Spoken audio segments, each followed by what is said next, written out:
बताना चाहता हूं इसकी chemical properties. Chemical properties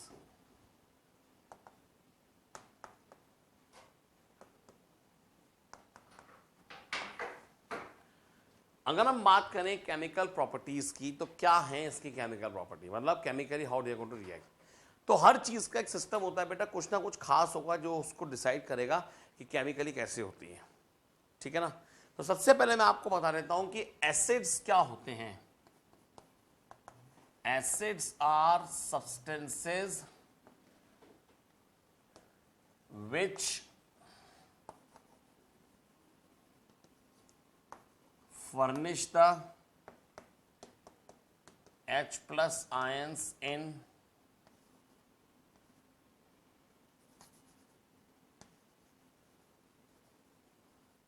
solution।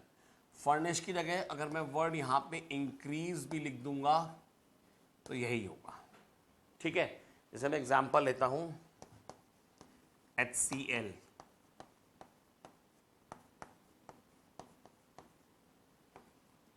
तो यहां पे ये H प्लस Cl माइनस बनेगा, यहां पे 2H plus Cl sorry SO4 2 minus बनेगा, और यहां पे 3H प्लस PO4 3 माइनस बनेगा।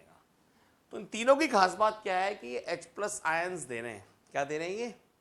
H प्लस आयंस के कॉन्सेंट्रेशन को बढ़ा रहे हैं, और जो भी रिएक्शन होगी it is due to this H plus ion.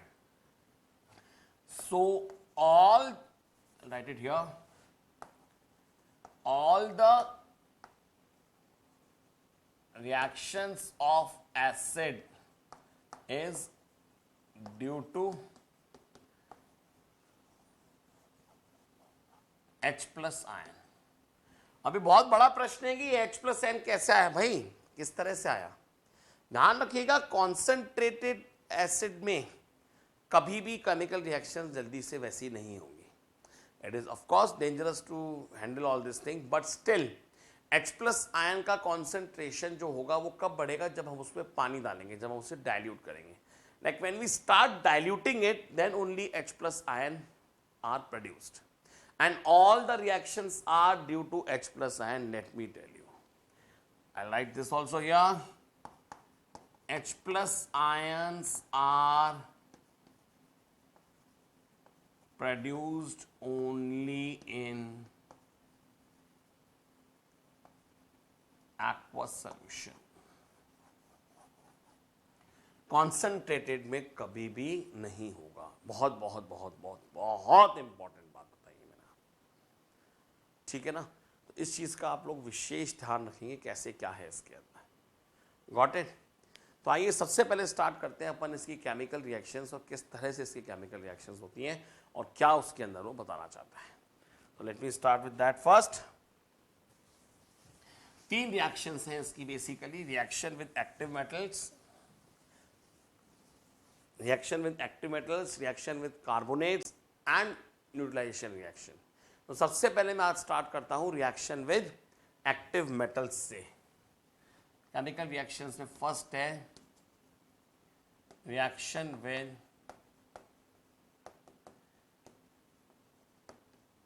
Active metals. हम क्या करेंगे, एक टेस्ट ट्यूब लेंगे,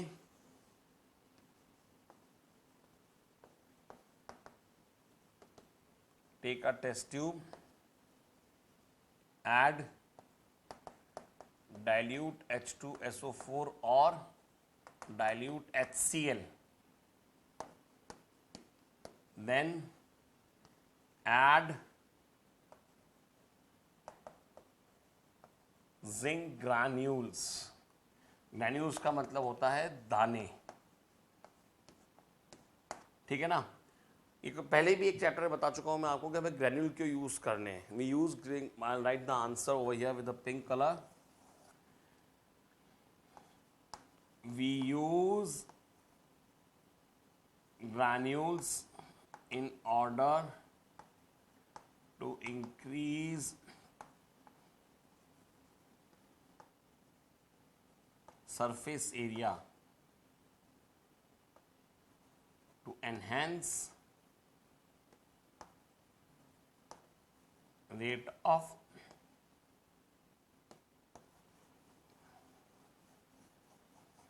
रिएक्शन, उसके रिएक्शन रेट को भी ठीक करने के लिए हम मतलब बढ़ाने के लिए क्वेश्चन आया हुआ है बेटा कि अगर मैं इसके अंदर इसकी जगह ग्रेन्यूल्स की जगह मोटा जिंक यूज करूंगा तो क्या फर्क पड़ेगा, और पाउडर्ड जिंक यूज करूंगा तो क्या फर्क पड़ेगा। तो मोटा जिंक अगर मैं यूज करूंगा तो क्या फर्क पड़ेगा, और मोटा पीस की सरफेस एरिया कम हो जाएगा तो रिएक्शन रेट कम हो जाएगी, और जबकि पाउडर्ड जिंक यूज करूंगा तो ऑब्वियसली बढ़ जाएगी। एग्जाम्पल मैंने आपको दिया हुआ है पहले कि जब भी कभी लस्सी अपन पी रहे हैं तो लस्सी के अंदर अगर हम पाउडर्ड शुगर डालेंगे, बूरा जिसे हम यहाँ बोलते हैं नॉर्थ इंडिया में, तो बूरे को हम डालेंगे तो जल्दी से मिल जाएगा बजाय चीनी के। चीनी गर्म चीज़ में जल्दी से घुल जाती है। समझ में आ गया आपको मेरी बात में क्या कह रहा हूँ। तो ये बात अपनी यहाँ पे आ गई। नाउ इसकी ऑब्जर्वेशंस क्या होंगी। First, zinc metal loses it's shine, वो डल पड़ने लग जाएगा धीरे धीरे, बिल्कुल डल सा पड़ जाएगा। दूसरा,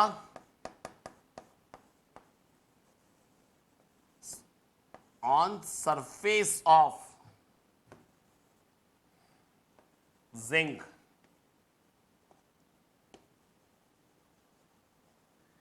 bubbles of gases can be seen. तीसरा,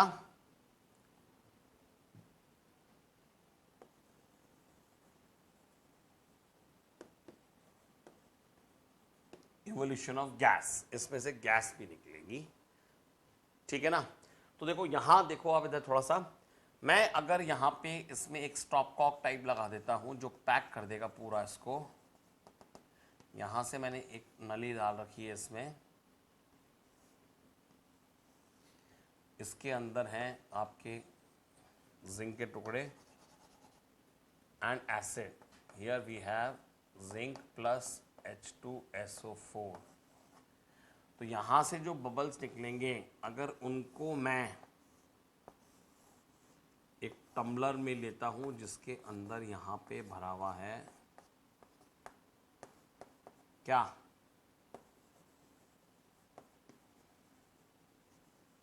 सोप सॉल्यूशन, तो यहां पे इस पे बबल्स निकलेंगे अलग अलग। And if I bring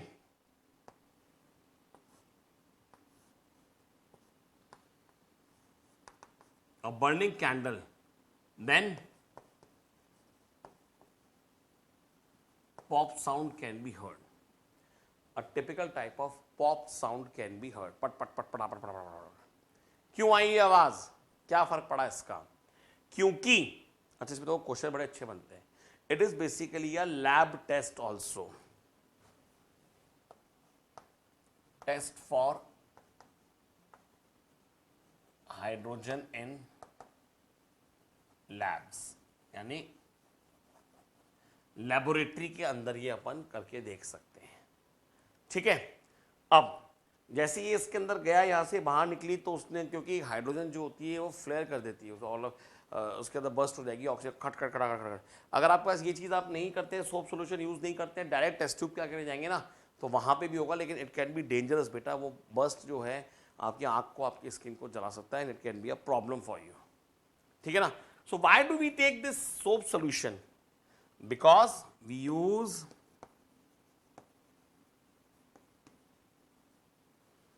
soap so that bubbles of hydrogen can be seen. Simple air में निकलेगा तो आपको पता ही नहीं चलेगा कि कैसे वो उसके अंदर होता जा रहा है। ठीक है ना। अब इवोल्यूशन ऑफ गैस होती रहेगी कब तक, जब तक कि उसका रिएक्शन चालू रहेगा, and of course test tube गर्म हो जाएगी। Test tube will be warmed. ठीक है ना। जल्दी से पहले आप इसको लिख लीजिए। सो हमने ये देख लिया कि भैया ये लैब में जो टेस्ट होता है हाइड्रोजन का, अच्छा हाइड्रोजन का टेस्ट जरूरी नहीं खाली इसी के लिए हो, कभी भी हाइड्रोजन को चेक करना हो तो this is the best way to do, हमें इससे पता पड़ जाएगा आराम से। ठीक है, तो हमने एक चीज देख ली कि जब भी कभी कोई मेटल, मैं यहां पे समराइज कर सकता हूं उसको,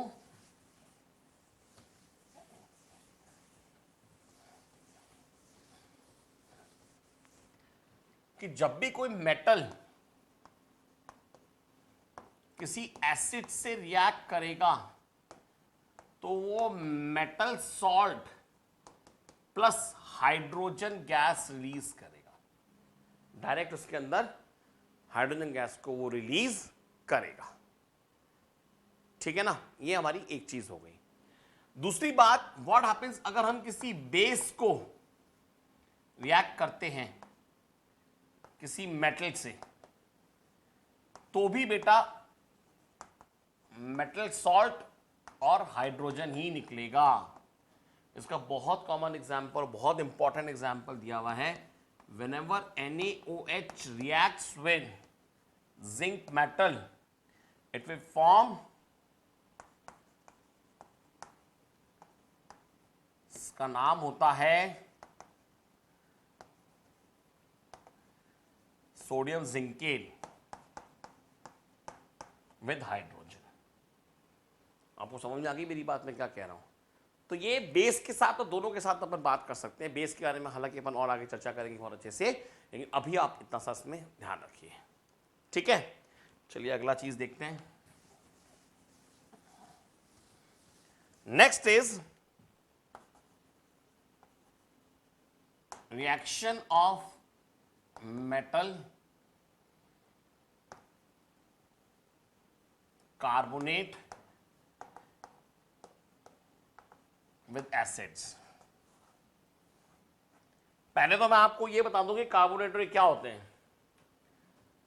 कार्बोनेट होता है बेटा ये, इस पे वैलेंसी होती है -2, this is carbonate.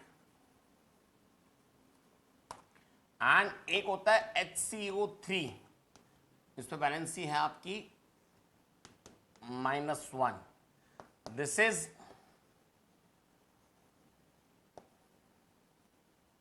Hydrogen carbonate और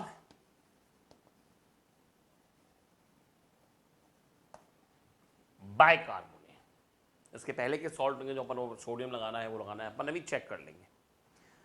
तो एक बेसिक प्रिंसिपल, एक जो बेसिक इक्वेशन बनती है वो ये है कि व्हेनेवर अ मेटल कार्बोनेट और metal bicarbonate reacts with any acid, it will form salt, I mean metal salt, with compulsory CO2 and water. ठीक है ना। अब मेटल सॉल्ट कैसे बनेगा वो मैं आपको भी बता दूंगा इसके अंदर बड़े तरीके से। मेटल सॉल्ट में सीधी सी बात है, इसका पॉजिटिव और उसका नेगेटिव पार्ट, यानी मेटल का पॉजिटिव पार्ट और एसिड का नेगेटिव पार्ट, उससे मिलकर के मेटल सॉल्ट बनेगा। ठीक है, तो एक तरीका है याद करने का। और कैसे कैसे हमें कैसे पता भाई CO2 गैस ही निकली है? आप बोलेंगे साहब उसको बुझा देगी, उसको फ्लेम को बिल्कुल बुझा देगी, लेकिन अगर वो उसको बुझा देगी तो बाकी तेज अगर कोई हवा भी, ऑक्सीजन भी बहुत तेज जाएगी तो वो भी बुझा देगी। तो हम कैसे उसको टेस्ट करेंगे? तो आइए इसके लिए सबसे पहले अपन एक चीज पढ़ते हैं, रिएक्शन है इसका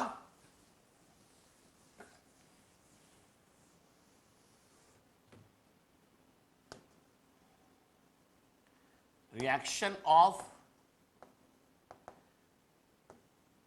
सोडियम कार्बोनेट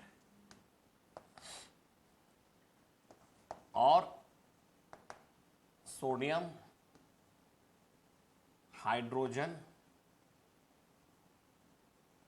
कार्बोनेट। क्या है ये? आइए इसको चेक करते हैं।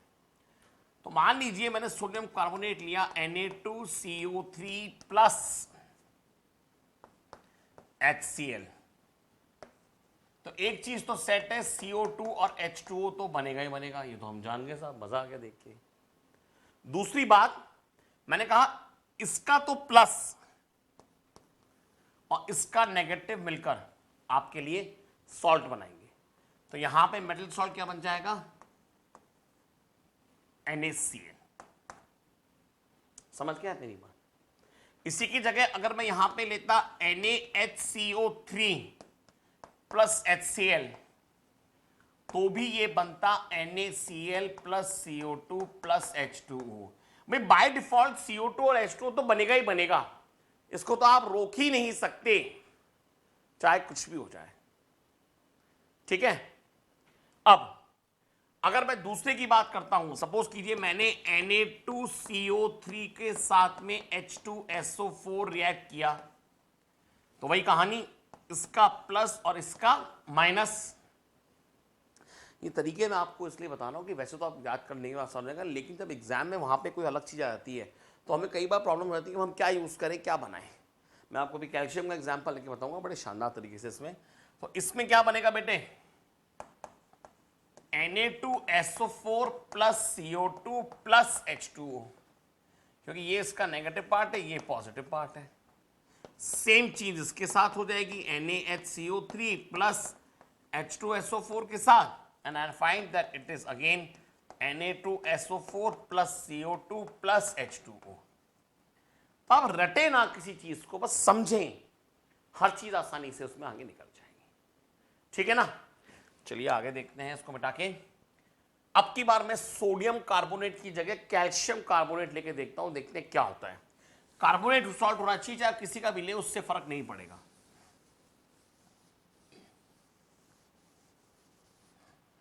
आई यूज वर्ड, और ये calcium,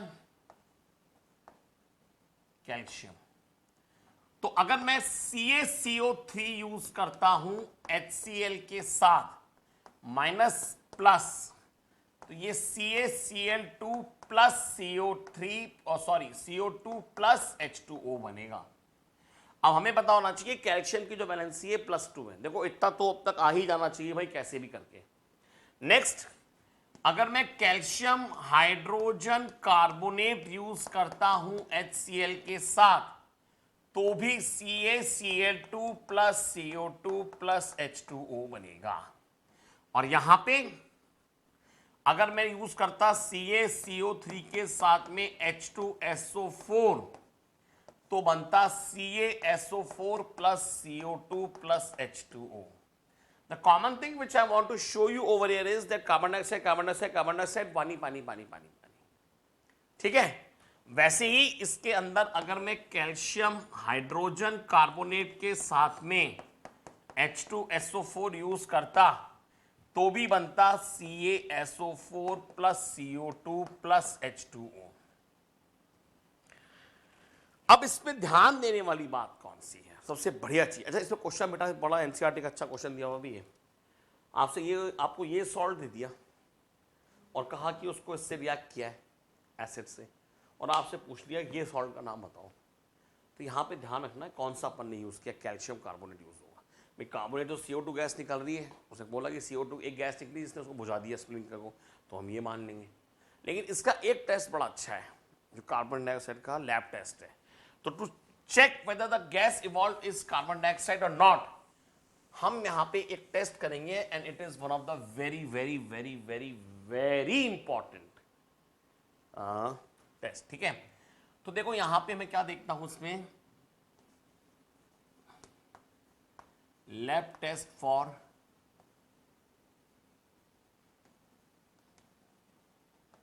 carbon dioxide, lab test for carbon dioxide, इसमें क्या होगा। ठीक है। तो देखो बेटा, इधर सीधी सी बात है, यहां पे हम लैब टेस्ट कैसे करेंगे। हमने सबसे पहले इसमें Na2CO3 को HCl से रिएक्ट किया, तो NaCl plus CO2 plus H2O निकला। ठीक है। तो कैसे किया था मैंने इसको, मैंने इसके टेस्ट ट्यूब ली, इसके अंदर ये जो है सॉल्टी पार्ट है, ये है Na2CO3, और यहां मैंने डाला HCl, यहां से मैंने इसको पूरा पैक करके इसमें से एक ट्यूब निकाली and I allowed it to pass in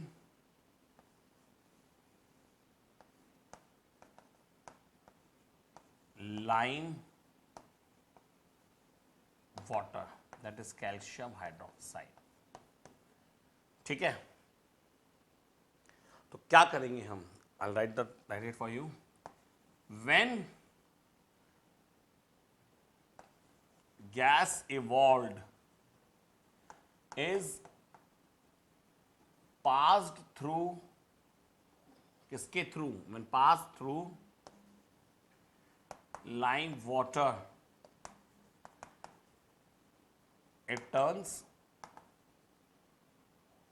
milky, और turbidity of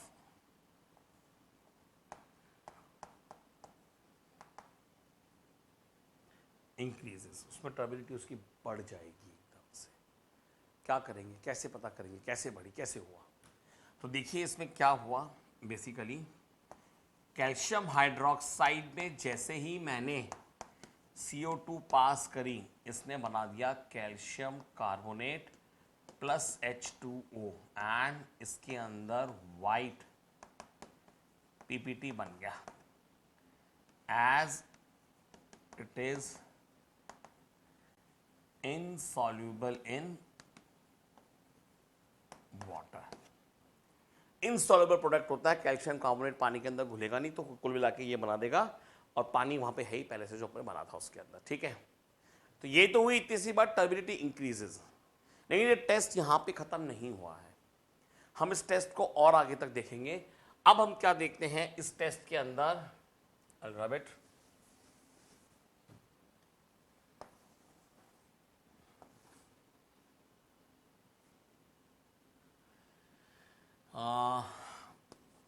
if we continue to pass CO2, then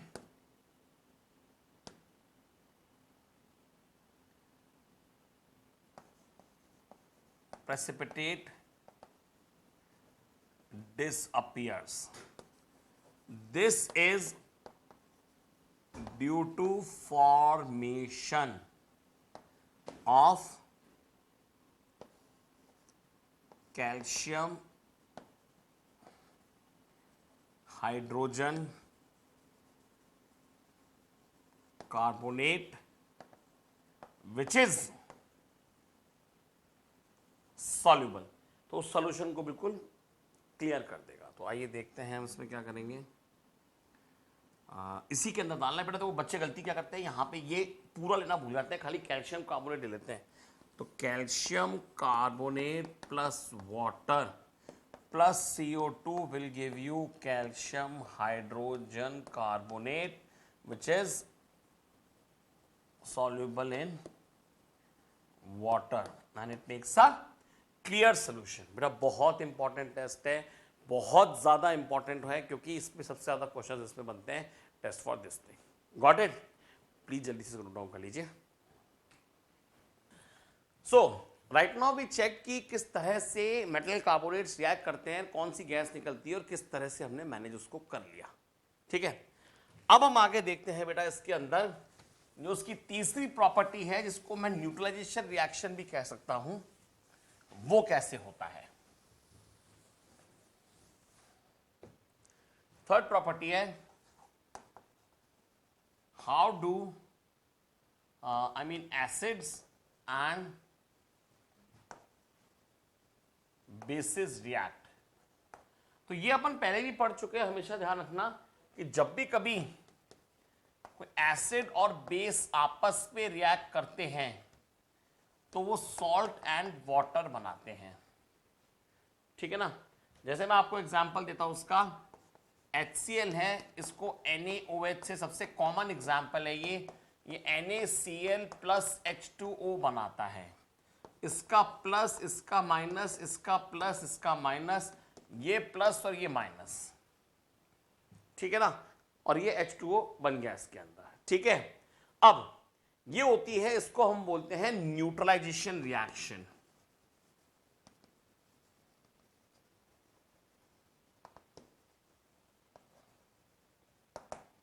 ठीक है ना, तो ये न्यूट्रलाइजेशन रिएक्शन जब भी होती है तब एसिड का फैक्टर जो इफेक्ट है वो कम हो जाएगा, उधर से बेस का कम हो जाएगा, and that is how it can be easily balanced and done such a good way. ठीक है, चलिए ये बड़ा अच्छा लगा। अब इसी के अंदर मैं आपको एक चीज बताना और चाहता हूं कि how do metal oxides react with acids, even they form salt and water। इसके लिए एक्टिविटी बताता हूं मैं आपको फटाफट। Like if we add copper oxide जो कि ग्रीन कलर का होता है, मैं जब इसके अंदर HCl डालूंगा ना तो ये CuCl2 प्लस H2O बना देगा जो कि सॉल्ट है, and this green colour will be lost, इसका ग्रीन कलर गायब हो जाएगा धीरे धीरे धीरे। तो क्वेश्चन आता है what happens when copper oxide is reacted with HCl। Got it. अब आप ये ढंग से देखिए, मेटल सॉल्ट ये इसके साथ ये बना रहा है, और हम जानते हैं कि जो बेस होते हैं वो एसिड से रिएक्ट करके भी सॉल्ट प्लस वाटर ही बनाते हैं, सॉल्ट प्लस वाटर ही बनाते हैं, we know this very well. ठीक है ना, तो ये क्या हुआ है इसके अंदर, हम ये कह सकते हैं कि हियर दिस मेटल ऑक्साइड जो है it is acting like a base, it is acting like a base. So it is a prove also that all metallic oxides are basic in nature। तो ये एक तरह से इसका प्रूव होगा। मैं इसका आपको साक्षात एग्जांपल देना चाहता हूं कि कभी भी आपने देखा हो कि आपको मान लीजिए स्टिंग खा गया है, स्टिंग हो गया मतलब डंक लगा दिया, मधुमक्खी आपको काट गई है, तो हम सब जानते हैं कि whenever there is a insect bite और इंसेक्ट स्टिंग जब लग जाता है तो हमारे अंदर वो छोड़ देती है मीथेनोइक एसिड। मीथेनोइक एसिड नाम है इसका, और वी कॉल इट